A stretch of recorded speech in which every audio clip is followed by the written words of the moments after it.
네, 앞서 미국에서는 북한의 코로나19가 퍼지면 16만 명이 숨질 수 있다는 보고서가 나왔습니다. 현재까지 우리나라에서 나온 사망자의 7배 가까이 더 많은 숫자인데 북한의 백신을 지원하는 걸 놓고 북미 간 대화의 물꼬가 트일 수 있을지 워싱턴 연결해서 들어보겠습니다. 김필규 특파원, 북한은 우리보다 인구도 적은데 어떻게 16만 명이나 사망할 수 있다는 예측이 나왔습니까? 네, 지난 3월 미 전략국제문제연구소 CSIS가 발표한 보고서인데요. 북한에서 최악의 경우 16만 명, 지금 우리나라 누적 사망자가 2만 3천 명 정도니까 한국 인구의 절반인 북한에서 7배 정도 더 많은 희생자가 나올 수 있다는 내용입니다. 북한은 처음부터 철저한 통제 정책을 쓰면서 거의 아무도 백신을 맞지 않았기 때문에 이 전염력 강한 오미크론 변이 바이러스에 더 속수무책일 수밖에 없습니다. 여기에 교역까지 싹 막아서 식량이나 물자가 모자란 점도 문제입니다. 전문가 이야기 들어보시죠.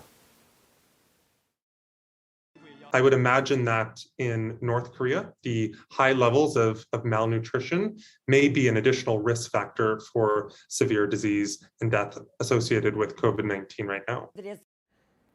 네, 그러면 북한의 지금 이런 코로나 상황에 대한 미국의 반응은 어떤가요? 예, 오늘 백악관에서 관련 질문이 나왔는데요. 젠 사키 대변인은 현재로서는 백신을 북한과 나눌 계획이 없다고 답했습니다. 오히려 그간 북한이 지원을 거부함으로써 주민들을 착취해왔다. 핵이나 미사일 개발에 자원을 썼다라고 하면서 북한 정권을 강하게 비판했습니다. 그래도 인도적 지원에 대한 가능성은 열어뒀는데 직접 들어보시죠. The United States does not currently have plans to share vaccines with the DPRK. We do continue to support international efforts aimed at the provision of critical humanitarian aid to the most vulnerable North Koreans. 네, 백신을 인도적 차원에서 지원을 하는 게 북미 간 대화를 시작할 계기가 될 수 있을까요? 예, 오늘 제가 만난 미국 정부 관계자는요, 원론적이긴 하지만 북한이 요청해 온다면 검토할 거라고 답을 했습니다. 분명히 가능성은 열어둔 거죠.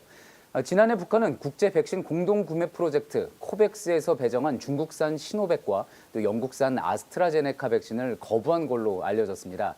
결국 미국산을 원한다는 건데 북한이 직접적 혹은 간접적으로 백신 요청을 할 경우 이를 매개로 대화가 이뤄질 수도 있습니다. 다만 북한이 주민들의 사기를 위해 핵실험 등의 도발을 여전히 밀어붙일 수 있다는 게 가장 큰 변수이긴 합니다. 네, 잘 들었습니다. 김필규 워싱턴 특파원이었습니다.